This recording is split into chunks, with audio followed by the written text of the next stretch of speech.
Class 10th के प्रिय छात्रों, आज की इस वीडियो में प्रश्नावली प्रश्नावली 3.3 का फर्स्ट सवाल का आपको क्वेश्चन सॉल्व करके बताएंगे ताकि आपको अच्छी ढंग से समझ में आ जाए। वो भी कौन सा विधि है तो ध्यान दीजिएगा, ये प्रतिस्थापन विधि है। कौन सा विधि है बाबू? प्रतिस्थापन विधि।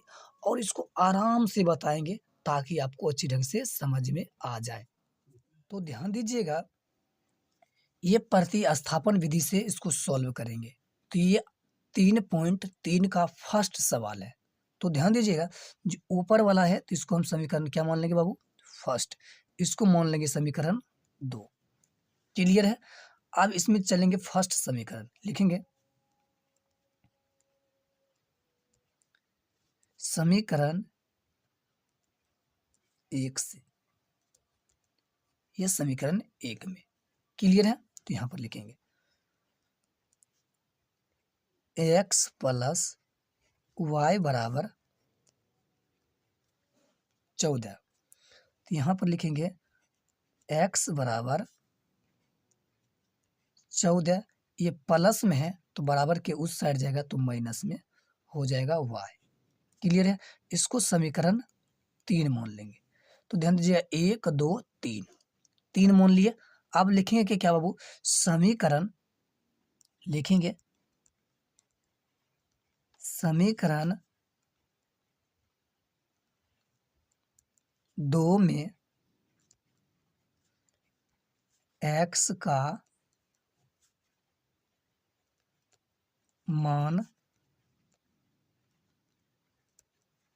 रखने पर, तो ध्यान दीजिएगा क्या लिखेंगे बाबू? समीकरण 2 में x का मान रखने पर। तो समीकरण 2 कितना है? x माइनस वाई बराबर 14। तो यहाँ लिखेंगे x माइनस वाई बराबर 4 है। सॉरी, कितना है? 4। तो यहाँ पर 4 लिख दिया। अब इस जगह पर ध्यान दीजिएगा कि x के जगह पर हम ये संख्या को रखेंगे। ठीक है, यहाँ पर रखिए। तो x के जगह पर ये रखेंगे, तो यानी 14 माइनस वाई, ये माइनस में y है तो y रख देंगे। बराबर में कितना आ गया? ये 4 आ गया। क्लियर है? आगे बढ़ते हैं। अब यहाँ तक हमको समझ में आ गया। तो अब इस दोनों को क्या करेंगे? यहाँ पर एक लिख लेते हैं ताकि आपको अच्छी ढंग से समझ में आ जाए। क्लियर है? आगे देखिए, अब इस दोनों 14 हो गया माइनस, देखिए माइनस में y है और माइनस में y है, तो जो दोनों माइनस में रहता है उस दोनों को जोड़ देते हैं। तो जोड़ेंगे कितना हो जाएगा? माइनस में 2y बराबर में 4। उसके बाद ये माइनस में 2y बराबर ये 4। ध्यान दीजिएगा, ये प्लस में है तो बराबर के उस साइड जाएगा तो यहाँ पर माइनस हो जाएगा। तो माइनस कितना हो जाएगा? 14। माइनस कितना हो जाएगा? 14। अब देखिए, माइनस 2y बराबर, अब इसको घटाएंगे तो हमको माइनस में आ जाएगा 10। क्या हो जाएगा बाबू? माइनस में 10 आ जाएगा। तो यहाँ पर लिखेंगे यहाँ पर लिखेंगे y। क्या लिख देंगे बाबू? y बराबर, क्या लिख देंगे हम यहाँ? y बराबर -10 -2। तो ये देखिए, ये माइनस कट गया, इसको काटेंगे तो 5 आ गया। क्लियर है? तो y बराबर हमको आ जाएगा 5। y बराबर हमको कितना आ जाएगा? 5। अब क्या रखेंगे? समीकरण 3 में y का मान रखने पर। क्लियर है? तो यहाँ पर लिखेंगे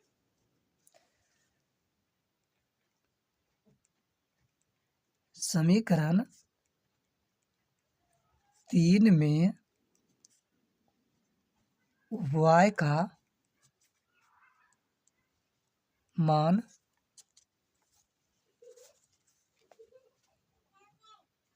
रखने पर। अब समीकरण 3 में y का मान रखने पर, तो समीकरण 3 कितना है? तो ध्यान दीजिएगा, ये देखिए 3 है तो ये वाला नहीं, x बराबर 14 माइनस y, ये है समीकरण 3। तो y का मान हमको कितना निकला 5। तो y की जगह पर हम क्या रखेंगे 5 रखेंगे, यानी 14 माइनस 5। अब ध्यान दीजिए, अब इसको घटाएंगे 14 में से 5 को घटाएंगे, 9 5 14 होता है। तो आगे आ गया कितना बाबू 9 आ गया, यानी हमको x का मान, ध्यान दीजिएगा, अब हमको क्या निकल गया बाबू, तो इसमें ध्यान दीजिएगा कि x का मान हमको निकल गया 9 और y का मान हमको आ गया कितना, y का मान हमको 5 आ गया, यही दोनों आ गया, तो यही आंसर हो गया। क्या हो गया बाबू, यही आंसर हो गया। अगर आपको समझ में आ गया तो हमारे वीडियो को लाइक और सब्सक्राइब और दोस्तों के साथ शेयर जरूर करें। थैंक यू, मिलते हैं अगले वीडियो में, धन्यवाद।